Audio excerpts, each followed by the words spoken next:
Yo, what is good, YouTube? Welcome back to another JC2K video. In today's video, we're taking a look at the brand new Dark Matter Tyler HERRO, and I think this card's got potential. I mean, I think he's going to be a solid card who's good at everything. Like, his stats and badges are great. Problem is, I don't think he's special. He's 100K, and I think he's a decent value for 100K. He looks like a well-routed card. 2K did right by this card. I definitely don't think he's going to be trash, but I don't think he's going to be insane either. But for 100K MT, I mean, he's pretty good value, honestly, at the point guard position. Definitely one of the better value Tyler HERRO cards we've gotten, considering he's pretty good and he's pretty cheap. So before we hop into it, if you haven't already, make sure you hit that subscribe button. Help me push towards the 40,000 subscriber mark on the channel. I upload every single day, multiple videos a day. Would really appreciate it if y'all do subscribe. And a big shout out to my guy Sports Geek for letting me use his account to record this video. He bought Tyler for 100K because he said he's one of his favorite players. So appreciate him letting me do the video. 6'5" point guard, 99 offense and defense. I mean, stat and badge wise, he's pretty good. 97 driving layup, 98 mid three ball, 97 free throw and mid-range jump shot, 95 driving dunk, 95 ball handle, 92 steal and perimeter, 88 interior, 96 speed to a ball, 95 agility, 92 vert, 84 strength and 95 stamina. Just like almost every card at this point in the year, he's just very well routed. He's got really all the key badges, but Challenger, Awful Pass Pick, Dodger Glove, Interceptor, Pogo Stick, and On-Ball Menace stand out to me just in terms of having some of those key defensive Hall of Fame badges, which is really nice. Now only has gold, a movable enforcer, no paint patroller at all. So again, would definitely want to add that paint patroller badge, probably rise up as well. But the card does look pretty good, to be totally honest. I mean, on paper, his stats and badges are actually really nice. So I'm interested to see if he plays as well in game as the stats and badges represent. So you're looking at a card who's got a pretty good escape. Behind the back is certainly not special. And dribble style looks to be Devin Booker, if I am not mistaken, with a size up that doesn't look to be particularly special either. So I don't know, movement wise, not exceptional. Nice escape, okay, but not elite dribble style at this point in the year. And a mediocre behind the back is not incredible, but his jumper's nice. He has his own fade, which I don't like love. It doesn't create a ton of space, but it is at least fast. So it's got that going for it. It does not create much space though, especially going left, really going both ways. It just does not create a lot of space. Kind of just jumps in place almost, where there was the way it seems like he shoots the ball.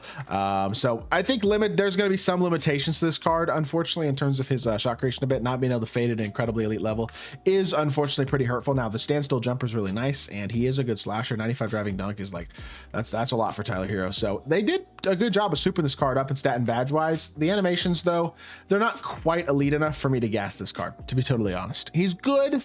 I don't think he's special. Like, I look at this card and I think Manu Ginobili's a better value for a similar price point, is what I will say.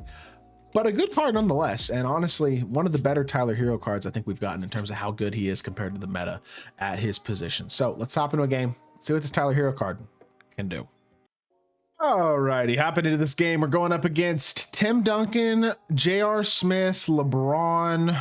I think that's Moses Malone, and I don't even know who the rest of his team is, to be totally honest. So good steal for Timmy D, first possession of the game. We'll take that. Run the floor, swing it over to HERRO. HERRO catch and shoot. That's an open three, and that is green. Beautiful stuff. Let's go. I don't think I plugged my Ethernet in. Or no, I did plug it in, but I didn't select it. My mistake. I'd have to go and do that now, and it's unfortunately too late because it would error code the game. So we're just gonna have to deal with the little lag spikes, unfortunately, in this one. I do apologize, my mistake, but a good shot by Tyler HERRO nonetheless in the first possession of the game. We'll take that, and that really very easily could have been another Tim Duncan steal, but instead his Tim Duncan catches and dunks it. And I gotta say, so far not seeing very impressive gameplay out of my opponent, but nice downhill drive. Tyler HERRO having a 95 driving dunk now definitely makes him more of a threat getting to the rim and finishing. So that's definitely a big plus for sure with this card, is that he's a much better slasher than his previous cards have been, which isn't shocking as a Dark Matter, but I am still a little surprised they gave him a 95 driving dunk, to be totally honest with you. Corner three ball through the spike. We graded anyway. That's a great shot. Tyler HERRO starting off really hot with 8 quick points. Not a super high level opponent by any means here, which is clearly going to help our production. It's funny because I'll do gameplays in tier 5 of the card and make him look like a god because I'm getting a bunch of wide open shots because my opponent isn't good at the game. Then I'll do a gameplay with the card in tier 1 who's a better card, but I go up against a way better opponent and I struggle a lot more.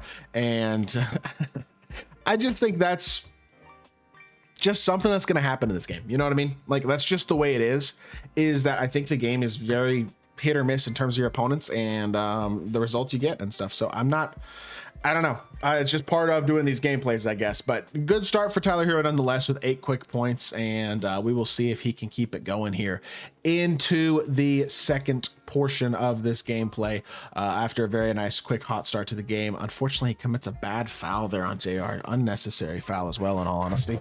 Not a huge fan of that foul being committed, but it is what it is. That's just an animation. That's the game for you. Not really his fault. It's just a game giving our opponent some points because they want to make sure that the game stays close. You know what I mean? Like, that's just how it is. So let's get into some offense here. Let's see what we can do. He has auto subbed apparently already, I think, because now Donovan Mitchell looks to be at his 2 and JR is at his 1. No more. Who was his starting point guard? I've already forgotten. John Wall. Oh, stop and pop again. I missed. First 3 ball of the game that I missed, unfortunately. Not a great shot. Can I get a Tyler HERRO chase down block? I cannot get a Tyler HERRO chase down block. He does have like an 84 block though, so he might be able to block a shot or something. I don't know. Does it really matter? No, not really. Downhill drive again. Stop, pop, Tyler. Whoa, bad animation. Yikes. That was not pretty. Get in front, please. Make him work as much as we can anyway. That's a terrible shot. I'm leaking. What? He stopped leaking as soon as that. I'm so lucky that's a backcourt. He stopped leaking as soon as I tried to throw the ball. I don't even know. I'm confused. All right. Well, that's unfortunate. Only an 8-6 lead all of a sudden. After a really hot start to the game, we haven't scored here the last couple possessions. All of a sudden, we're kind of struggling. So let's get in some offense here. We'll use the escape to create some space. It doesn't create any space at all, and his on-ball defense is low-key cooking me. I'm not even going to lie. Another good escape. Dog, I just can't work with this dribble style anymore, dude. I got time to lay it better, but that dribble style is just not doing it for me, man. D-Book at this point in the year, look, the push cross was nice, and it was a good dribble style early in the year when nobody had Garland. At this point, if you don't have Garland, your shot creation is just so limited, and I just feel like that, I don't know. When it comes to dribbling, for a card like this that's never going to be an unbelievably exceptional defender or something, it'd be really nice to see him get Garland offensively, maybe a better fade, things like that. Because again, at the end of the day, he's a 6'5" offensive, mostly point guard. He's better defensively than your normal Tyler HERRO card, certainly better as a slasher than your normal Tyler HERRO card as well. But what his bread and butter is supposed to be scoring the basketball, and unfortunately with the fade that he's got and the sigs that he's got, at least against higher level opposition, that is going to be pretty tough to do. So that's just how it is. Like, I apparently had an offensive 3-second there because I guess Mark Eaton was just standing in the paint that whole time. I think I got to outside the paint. I don't even know. That's weird. All right, well, let's finish this game out. Try to have ourselves a good couple highlights here in the last couple minutes of this gameplay. Nothing is open at all. He's just gonna force. Good defense. Watch this wall up. Help. Beautiful. Contest. Help on this. Nothing is open at all. That's a bad shot, and that's a board. No, it's not. John Wall with the board. All right, fun. Mark Eaton chase down. Of course, that same animation for the second time today. We get that ugly freaking animation. Not a fan. It is what it is. At the end of the day, look, the movement's just not quite where it needs to be for him to truly be elite. I like that he's a better defender than you would expect. I like that he's a better slasher than you would expect. I still think at 6'5", to be truly elite at this point in the year with this many great cards, he probably needs a little bit more animation-wise than he has. So it's just the honest truth. And I'm missing with him as well, which is, to be fair, more on me than it is on him. But the jumper's pretty nice, I gotta say. I'm a fan of it. I definitely do not mind the jump shot compared to really anything else. I think the jumper's pretty good. So good. Nope, not good defense. Tyler HERRO stayed in front, but Tim Duncan certainly did not. And we got one more opportunity here. I'm pretty much gonna call this a video, I think, after this first quarter, because I don't really need to see much else with this card. He's not bad by any means, but he just isn't special. You know what I mean? I'd like to be able to come off this and fade and feel confident about that shot. Now, I spiked mid fade, so that certainly didn't help there, but being able to shoot that with more confidence and create more separation there would be a big deal. And I think most of the top point guards in the game kind of do that. Unfortunately, I don't think Tyler HERRO really can. And so he just has some flaws. Is he a bad card? No. Is he a special card at this point in the year?